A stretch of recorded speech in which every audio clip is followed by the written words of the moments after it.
Welcome to episode 15 of the PISCOPOD. I am your host, Sasha. Thanks for tuning in. Welcome to some of my new subscribers and stuff like that. Thanks for all your support. Hit the like button, subscribe, and thanks for lending me your support. Thanks for lending me your ears. So, we're episode 15, if you can believe it or not. I didn't think I'd make it past 2, to be honest with you. This talking on camera is just not my thing. But I feel the need to utilize the technology that we have nowadays to opine on stuff that I'm seeing and, things that are going on in the world. And I'm glad that I got people tuning in. That's really cool. I appreciate it. So this show is coming to you today, as always, from Sin City Sound Recording Studio. That's my music production studio. Got a nice t-shirt. Thanks, JJ. So we're broadcasting from Sin City Sound Recording Studios. We are in the foothills of the Alberta Rockies. And it's Thanksgiving weekend for all my Canadian listeners. Turkey, ham, long weekend. It's going to be a good one. Where I currently am, let me tell you how I spent my day. There's a saying around here, if you don't like the weather, wait 5 minutes. And we had the Alberta Storm Watch warning broadcast on our cell phones. I think it was yesterday or something like that. So if you've lived here as long as I have, when those suckers pop up, you heed the warning. You heed the warning. But it started out as a beautiful day here. Sunny, not a cloud in the sky, beautiful. I think we were like 67 degrees. Just gorgeous out, warm, t-shirt, shorts, weather, stuff like that. But again, we had that storm watch, the Alberta Storm Watch thing pop up on our cell phones yesterday. So, the crappy weather's coming a little early.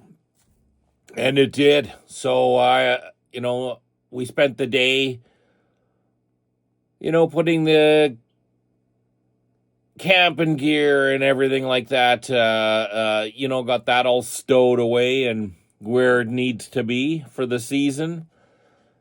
And I got the lawn mowed on Friday, and overseeded. So that is another bonus because we're getting a lot of moisture. Me and the meatballs got out. I joined many other suburban males at the bottle depot today as we were cleaning out our garages of summer empties and taking them in. All is good in the world. I got gas today for $1.01 a liter. I haven't seen that since, COVID actually, because nobody was going anywhere or could go anywhere. So I think that gas back then, I think I seen it at 69 cents a liter or something like that. And that was something that, that we hadn't seen up here in Canada since I was probably in high school. But, so all is good in the world. Gas is cheap. There's a peace deal in the Middle East by none other than Donald J. Trump. If you can believe it or not, he got it handled. And as you can expect, the guy could cure cancer, AIDS, and sexually transmitted diseases all in one day. And the lefties, they would just not give a fuck. They just have this hatred of him, even when he's doing good things. So I believe it was a congressional speech that he was doing. And, he was, as Donald J. Trump does, highlighting his, boasting about his highlights and accomplishments. And understandably so, he's doing some, it's a peace deal in the Middle East, man. Like what more do you want to say? He's getting it done. But it doesn't matter what he's doing. They hate him, and even the good things that he does, they hate that too, just because he did it. During the speech, it's funny because there was a little African American kid. I think he was about 12 years old, cancer survivor. Kids had a tough go. One of the things that he always wanted to do was be a policeman, right? Noble kid, wants to be a cop, has cancer, life dealt him that blow. And so during the speech, Donald Trump, the kid is in the audience. I don't know if you guys seen it or not. It's worth seeing. But so the kid is in the audience, and Trump makes him a Secret Service agent. Gives him a little fucking, a little portfolio thing with the badge and his picture ID and stuff like that. So the kid, the kid's got a boner because now he's like a fucking secret agent or special services dude. You know what I mean? And the kid gets a standing ovation. But as the camera pans across from the Republican side of the House and to the Democratic side of the House, all these sour pusses, they're sitting there, with their thumb up their ass. And, it's a 12-year-old kid, man. Like, what is wrong with you people, man? They're a cult. It's delusional at this point. Like nobody stood. And then you get, pencil necks like Rachel Maddow, talking about how disgusting that was and what a disgusting display, and Americans should be embarrassed and da-da-da-da-da. Have we reached that point in human existence that we are so in our encampment, if you will, that even when things are good or when good things happen, good things that benefit you, that just because it's being done by a system that you don't like or a politician that you don't like or a boss that you don't like, whatever the case is, have we gotten to the point where we just can't, take a win for a win? You know what I mean? It's like, yeah, no, it came from the wrong side, so it just can't be a win, and we should just rally against it. It's crazy. It's crazy what's going on. Now, Trump gets this peace deal. I think we're on day 2. And so far, so good. And he gets this peace deal going. He's rejoicing in his successes. You'd think that, like, I don't know, does the guy deserve a Nobel Peace Prize? What he did is pretty amazing. But, when you go down the other rabbit hole and look into how big of a player the Jews are in American politics. And let me preface this, but when I say the Jews, I don't mean the Jewish people as a religion per se. I mean the state of Israel. So for all you butthurt people out there, there's a difference. You know, you can be a supporter of the Jewish people and be critical of the Jewish government. And I'm not talking about just the Jews, about everybody across the board. Palestinians, we'll go to that side of the conflict. You know, you can be sympathetic to the Palestinian people, as we should be, and then still hate or speak up against the governing body of Hamas that's in Gaza, and not be a fucking Islamophobe. Do you know what I mean? Hang on, I got a scratchy throat, man. All this outdoor dusty shit today has got me going. But I got a bourbon here because well, technically it's Sunday. I was going to record this thing on Saturday because, again, it's Thanksgiving. And I just got sidetracked today with literally yard work, property work. You know, we got the pond drained in Dante's Grotto. And like I said, I got the lawn mowed on Friday. Last night I had some bourbon and had a big burn going and burnt some of the dead flowering plants in all the pots around the house and stuff like that. You know, domesticated shit. So anyway, hang on. I got the scratchy throat. I got a bourbon here behind me. It's witching hour. So technically we are on Sunday the, what is it, the 12th? Sunday the 12th. So Thanksgiving for us, folks. Hang on here. Let me get a shot in to lube up the throat. So anyway, so he gets the peace deal. And even that accomplishment is just like, yeah, whatever. You know, we don't like you, and it doesn't matter that you did that.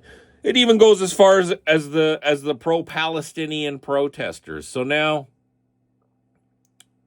anybody with half a brain was thinking, nah, that's probably not accurate, because most of us were thinking that they're going to figure some other fucking reason as to why they have to create chaos and unrest. And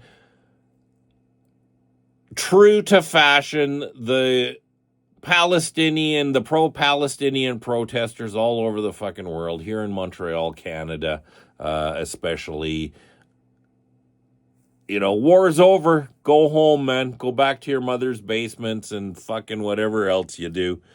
You know, the war is over. But no, now they're going to continue to protest until Palestine is free from the river to the sea. That's the new thing now.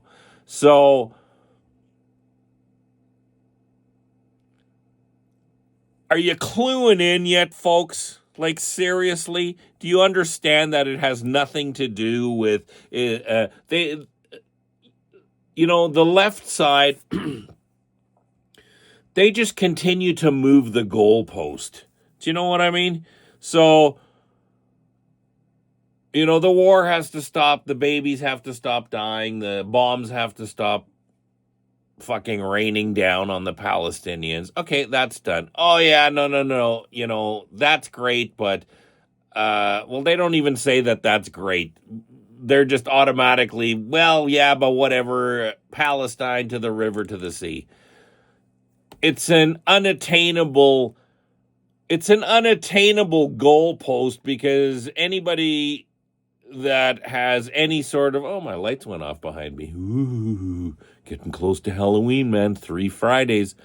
Where was I? So, yeah, it's an unattainable thing, because let's be honest with you, the Jews, they ain't going anywhere, man. If anything, they're getting bigger and expanding. But, you know, people are starting to question. They're starting to lose a lot of support, and people are starting to question how big their influence is on American politics, and it's huge. Let's be honest with one another, that if it wasn't for, you know, American support, they couldn't be doing what they're doing all these years. They unexplainably have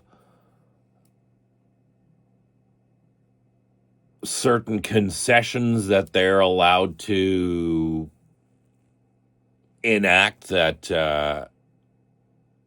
I don't think any other country in the world, when it comes to the United States, can enact.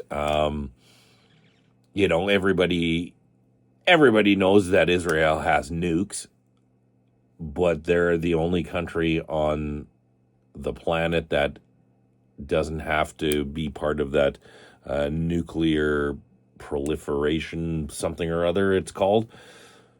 Basically, it's like a watchdog where everybody has to report as to how many nukes they have and what kind of range missiles they have and stuff like that. And obviously, everybody's going to fudge those numbers. You know what I mean? It's like Vladimir Putin. I don't think he'll fucking get it down to the decimal point as to what he's got going on, right? Everybody fudges it, but the state of Israel, they're the only country on the planet that they don't have to report fuck all. Fuck all. Everybody knows that they have it. Nuclear capabilities, I'm talking.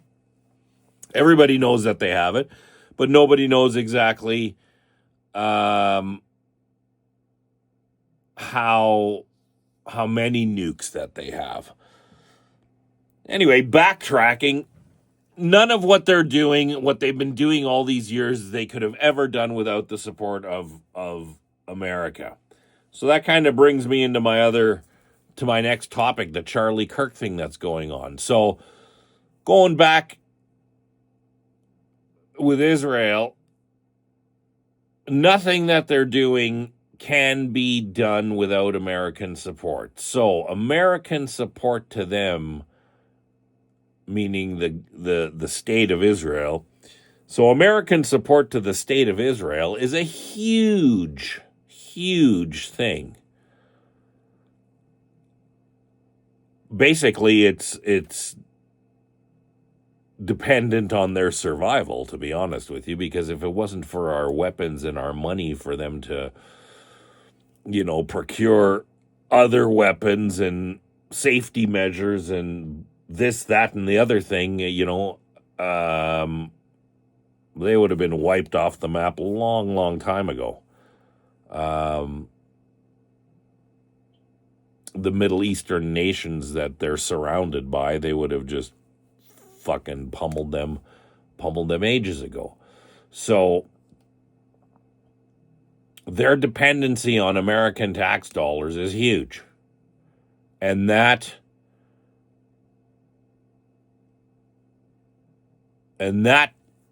situation of them being so dependent on American tax dollars means that they have to sway the political system in America, right? Because they're the ones that end up funneling the tax dollars and stuff like that through legislation and, through the wheels of government, if you will. Right? So, and that is very, very dependent on public opinion. Would you agree? It's very dependent on public opinion because public opinion sways the vote, right? If you're, as we seen in the last presidential election, I don't even want to talk about Canadian politics because it's like right fucked up. But, as we seen in the last election, how Trump got elected, if you were anything like pro-alphabet people and pro-war and this, that, and the other thing, you didn't win. So public opinion, the public at the time of the election was sick of the the gender ideology, that agenda they were sick of. They were sick of the the endless war thing. So they voted. For what they believed or what they didn't want anymore. So public opinion to the state of Israel, public opinion, when I mean by that, is American public opinion, because they don't give a shit what anybody in Jordan thinks. They don't give a shit what anybody here in Canada thinks about them. They don't give a shit about what anybody thinks of them, because America is the one that butters their bread, right? So their survival and safety is highly dependent on American public opinion and how they vote. So transitioning into the, segueing into the Charlie Kirk thing, excuse me, segueing into that, I think we need to take a critical look at the narrative that the authorities are spinning on this. There's far too many questions. In my opinion, if anybody thinks that the Charlie Kirk assassination was nothing less than a warning to everybody, you're fucking crazy. Basically, you're fucking crazy. Like, that was a warning to everybody that if you speak up and you create dissent, we'll fucking kill you, man. We will shoot you right in the neck, right in front of everybody, just so that everybody can just go, holy shit, I better button my lip. If you don't think that that's exactly what happened, then you're crazy. There's far, far too many questions that need to be answered. This Tyler Robinson scenario,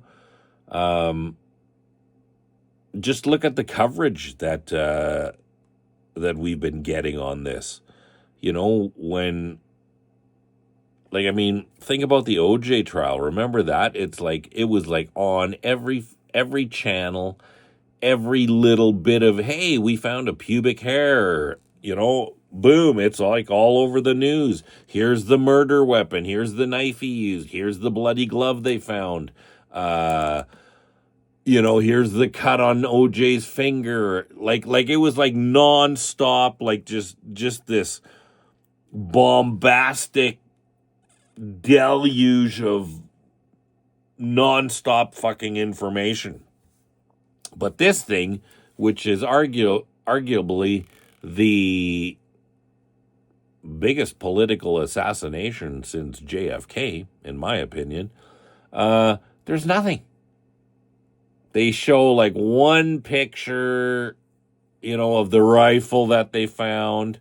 It ain't the usual, sheriff or whatever, or FBI agent doing the press conference, holding up the gun. Here's what we found in the bushes. None of that. I had to Google who this Tyler Robinson's lawyer was, because normally, right, you have Johnny Cochran or the like, all over CNN and all the legacy media channels talking about, yeah, my client is innocent. He never did it, and we're going to prove it in court, and da-da-da. None of that, man. None of it. The biggest political assassination since JFK, in my opinion. And there's no information. Oh, yeah, this homo here that was in love with a tranny furry. He did it with Grandpa's rifle, and Dad Dad said it looked like him, and he turned himself in, and that's it, man. Show's over, folks. Who believes this shit? Especially knowing what we know as a society nowadays. You know, the false flag attacks, the JFK, it was fucking Lee Harvey Oswald in the book depository with a fucking spitwad shooter. You know what I mean? It's like we've been lied to our entire fucking lives, and the powers that be, they are full on in panic mode because this whole thing that we're watching right here, this interweb thing, it lets us share news and reality and opinions in the snap of a finger, man, real time. And that frightens them because they cannot control the narrative. I mean, where do you want to start with the questions regarding this assassination? The caliber, many law enforcement, hunters, like hunting experts, military ballistics experts, they've all come out and said, if that was a 30-06 round that hit him in the neck, it would have blown the fucking back of his fucking neck right out. Sorry for the gore. I'm probably going to get flagged again. Anyway, so that's what all the experts are saying. That, it would have probably taken his, blown his neck right off, right? His head would have been all wobbly or whatever the case might be, right? But no, the FBI, it was like, because he was so healthy, he had like very dense bones, and it was like a miracle that the round didn't penetrate and kill anybody that's behind him. And they're just spinning this yarn that it's like, fuck, you guys are full of shit, man.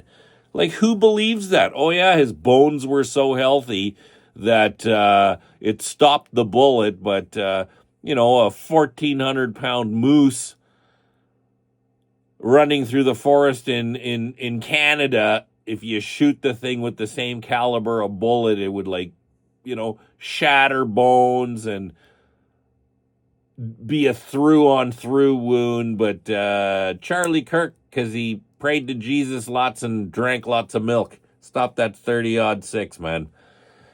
So nobody's believing it. It doesn't make sense.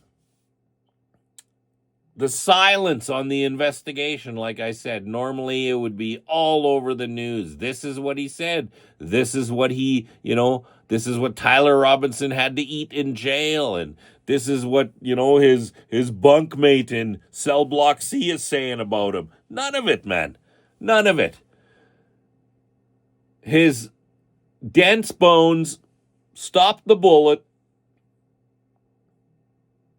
but all they recovered was a fragment. So, yeah. So his neck, his meaty neck, stopped the bullet, fragmented it, and all they recovered was a fragment. They haven't said as of yet that the fragment, well, I guess they can't link that to the rifle. How convenient that must be. Because it's only a fragment, right? And just the lies. Again, I urge my listeners, go to Candace Owens. Check out her YouTube thing. Because this lady was friends with Charlie Kirk. And she's taken it, I don't want to say that she's taking it hard, but she's certainly going, I'm going to find who fucking murdered my friend on live TV in front of literally probably 1 million people. There was 1,000 some people in the crowd alone. And I remember seeing that video. A friend of mine sent that to me before it was even on, I don't want to say on the news, but before the socials were blowing it up, this friend of mine sent me this video, and he's like, check this out. And I'm like, holy fuck, man. Right? So this was this was even more public than the JFK thing in the sense that, you really only seen the JFK thing from the infamous Zapruder film, right? Whereas in the Charlie Kirk assassination, you literally seen it from every Tom, Dick, and Harry's phone that, was recording that day. And clearly a lot of them, judging by the crowd shots, which begs the question, where's all those videos? Right? There's just far, far too many questions for us to go, yeah, it was the gay guy that, that was into furries and trannies. It was him, the lone wolf shooter. They're uncovering a lot of stuff. Now that people can literally take all the video that's been posted since the moment that it happened and slow-mo it and zoom in on it and check stuff out. There's a lot of weird stuff going on. Like one of his handlers, the first thing that he does, after they basically cart Charlie Kirk's body away, because if I'm sure that most of you have seen the raw, unedited footage of the incident, and it's like when I watched it, I texted my friend and I said, "Fuck, that guy's dead." That didn't look like something that someone would survive to me.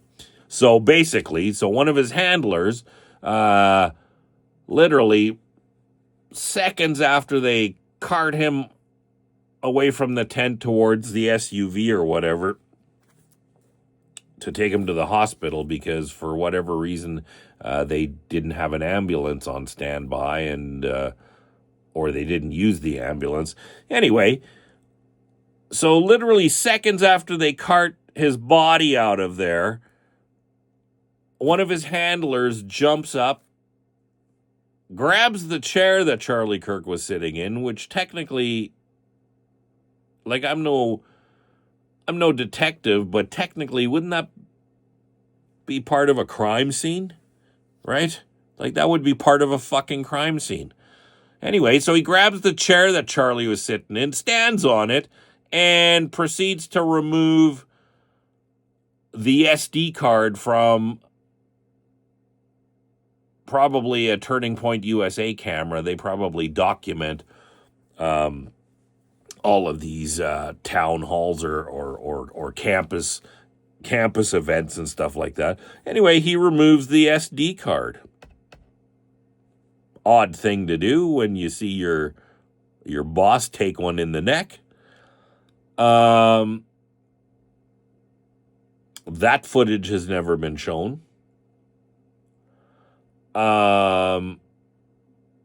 As I said in last week's episode, the footage of the shooter on the roof taking the shot has never been shown, even though if you've seen any of the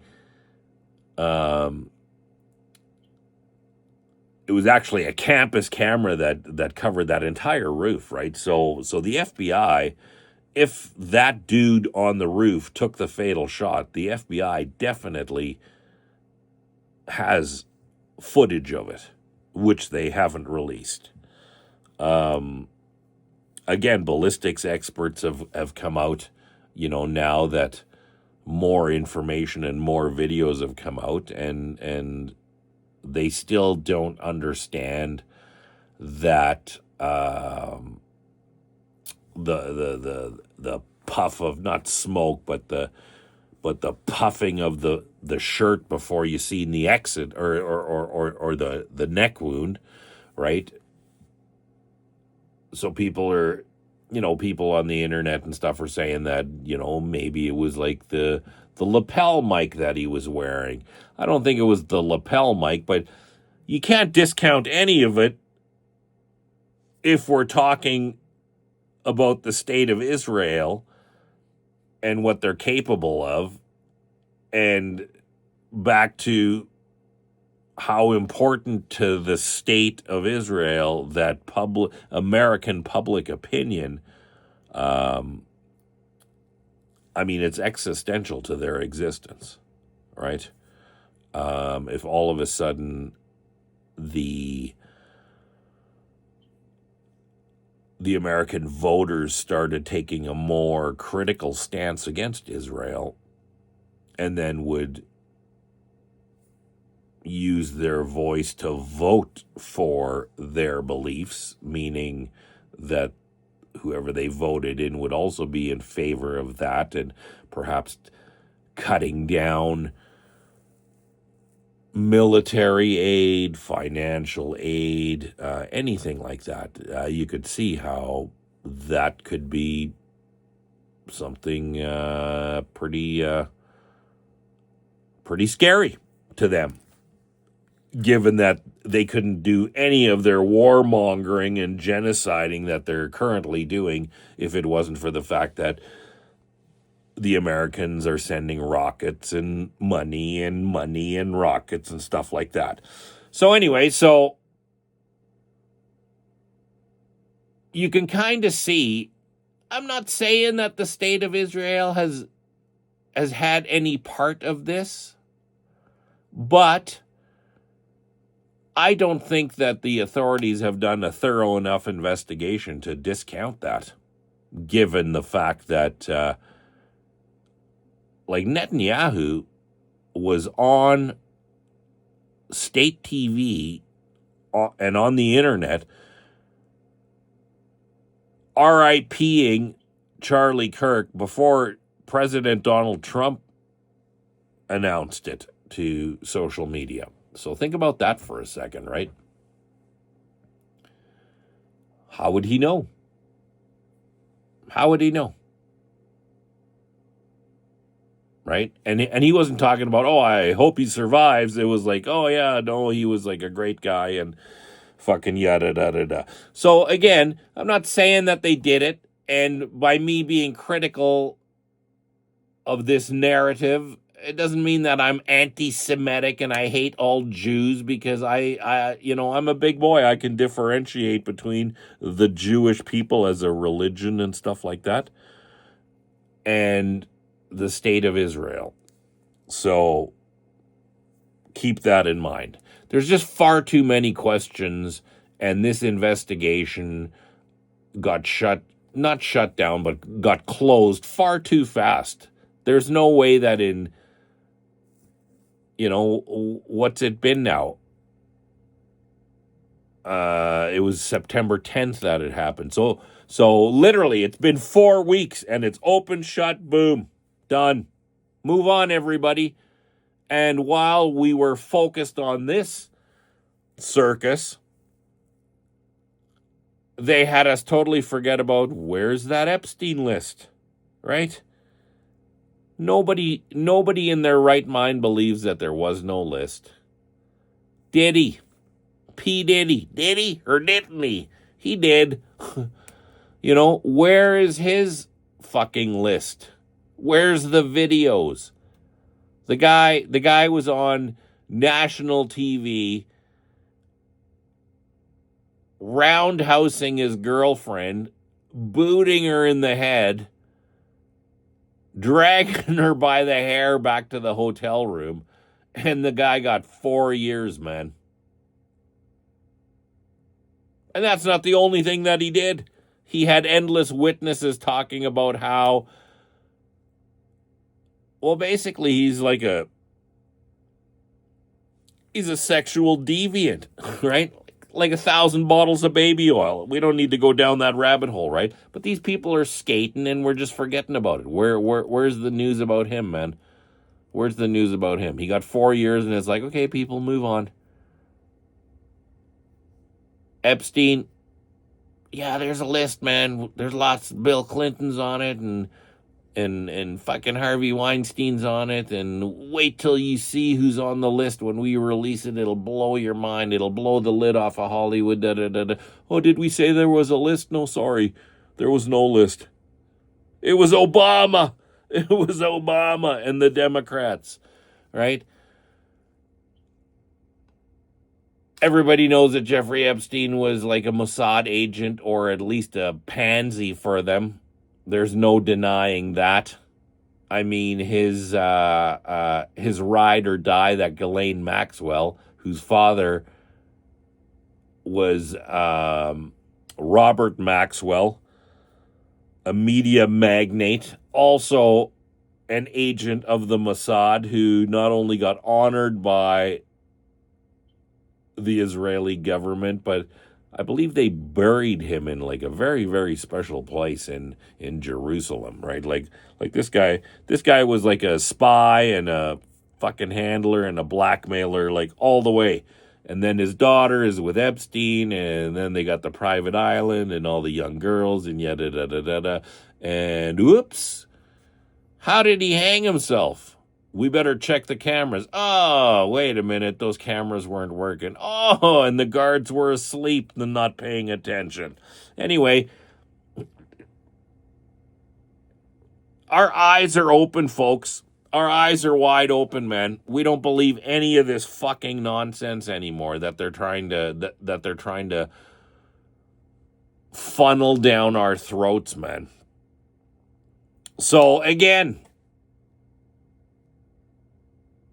there's a lot of questions that deserve answers before we say that Tyler Robinson did it.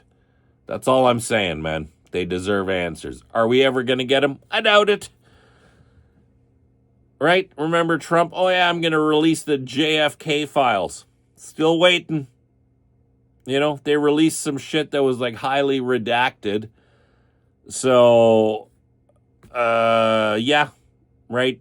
Promised lots, didn't do nothing. Don't worry about that, though, because I got peace in the Middle East. It just so happens that, you know, the one side of this peace agreement is, you know, we have this mutual beholden to one another thing going where they'll be wiped off the face of the earth because they're, you know, warmongering parasites, you know, unless they get American money. And at the same time, they probably, you know, the state of Israel, due to their Mossad and their intelligence agency, which is like the best in the world, they probably have enough compromising shit on half the politicians in Washington to, you know, oh, you don't want to give us money? Wait till you see, you know, wait till you see the Speaker of the House with the 10-year-old. Do you know what I mean? It's crazy shit. There's lots of questions that deserve to be answered. And because of this fancy thing called the internet, we're able to share information and hopefully get closer to some answers. Again, I urge my listeners here to check out the Candace Owens thing. She's doing some pretty amazing stuff, and you know, she's bringing the goods, man. She's letting, you know, Turning Point USA, oh yeah, no, Charlie was all for, you know, he loved Israel, he loved the Jews, he was all for them and stuff like that. Yeah, and she let them spin that yarn all over, you know, public domain, legacy media, social media and stuff like that. Oh yeah, he was all for, you know, there was no way that he was waning from the supporting, you know, the state of Israel. Yeah, here's some text messages right from him. Oh, those messages are doctored. Oh, here's like a voicemail, right? You know, the powers that be, folks, they're panicking because there's far too many of us sharing relevant information that they can't, you know, that's the thing about a liar. A liar has to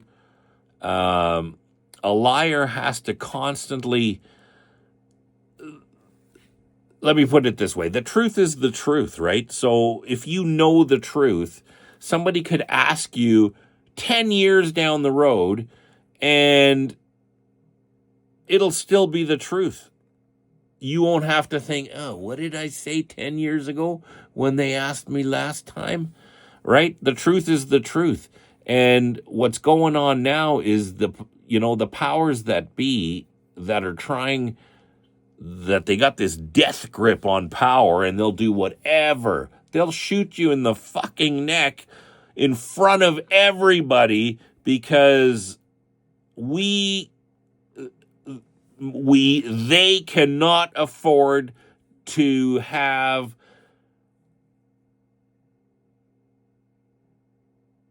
public opinion sway the other way.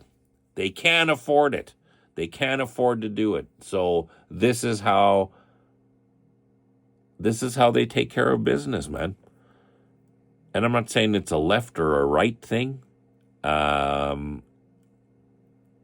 There's a saying that, the left and the right, they're just opposite wings of the same bird. And, the more I look into things, the more I think that, fuck, like these people, doesn't matter who you vote for, it just gives you the illusion of choice because they all have their same handlers, man. They all have their same handlers. Here at home, we got good old Carnage Carney. He's in panic mode. He was in the United States visiting President Trump, and as a Canadian, it was fucking embarrassing. His elbows up. I mean, it's fucking pathetic, to be honest with you. He promised, I'm going to expedite, big projects, Canada first, and da-da-da-da-da. And, like, he's done fuck all. He's done fuck all. He's desperately trying to pass numerous authoritarian-style bills. Like I believe it's the C2, the internet bill that they're trying to pass. It's basically going to be on par with the UK, that fucking people are going to start getting arrested for memes that they share, or or for free speech, basically. If they don't like what you're saying, they'll fucking come and knock on your door and fucking drag you out and throw you in jail. At the same time, they're trying to roll out this gun buyback where they're urging citizens that they deem now as restricted weapons, because these weapons were perfectly legal up until they said, well, now they're restricted, right? So anyway, they're trying to roll this out at the same time, and it's like, who in their fucking right mind is going to turn in their weapons, man? Look at the UK. Less than 30 years after they had the gun ban, they are now getting locked up for shit that they say, for flying a British flag on their house or on the fucking sidewalk, or gathering to fucking protest that, that the government should be taking care of native English people before rolling out the red carpet to all the illegals and the mass immigration that they provided. And these people are getting locked up. I mean, what we're seeing over there is precisely why places like the United States have the right to own guns, man.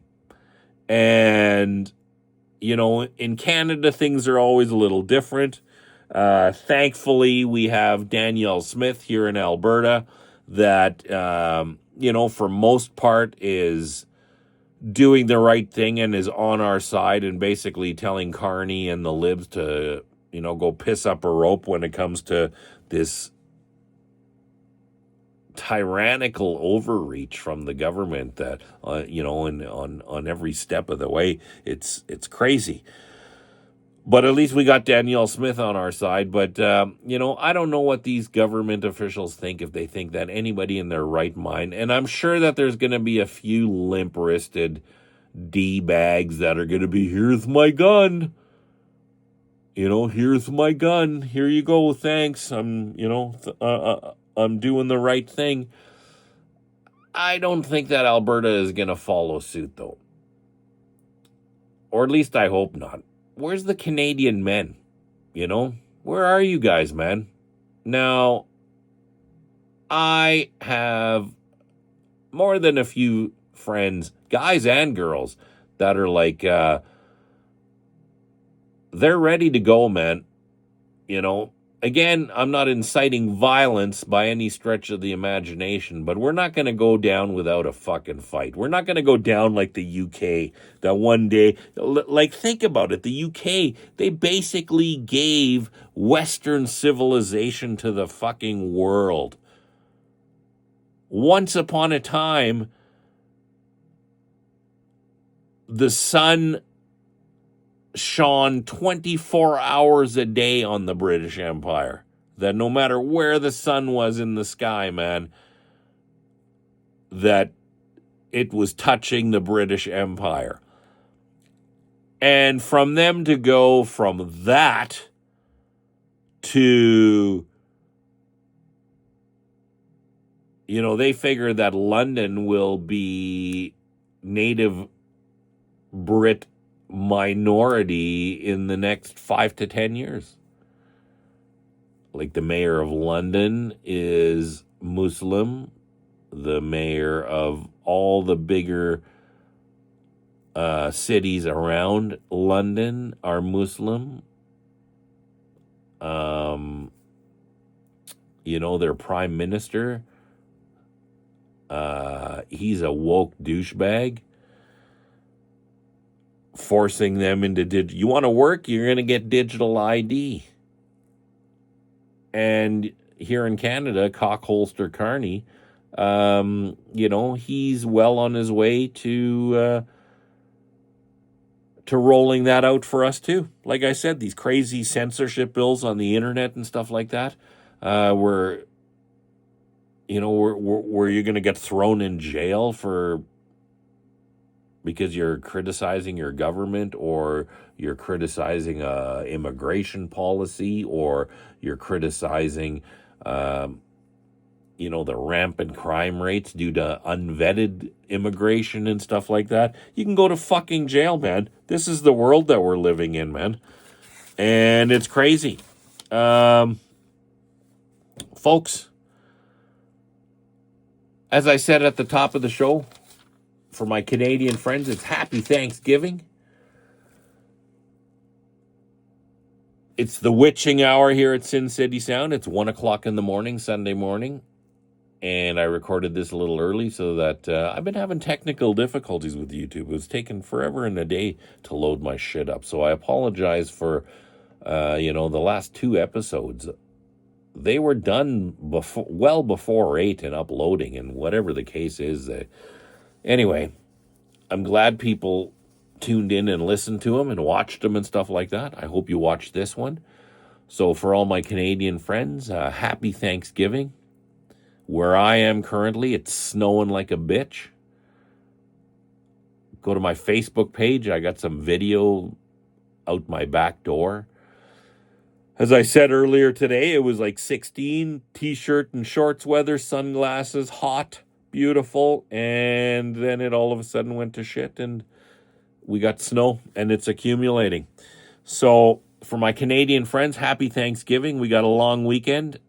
We got the bird in the brine, and I think our festivities start at about 10:30 in the morning when we prep everything and truss the bird and chuck her in the oven.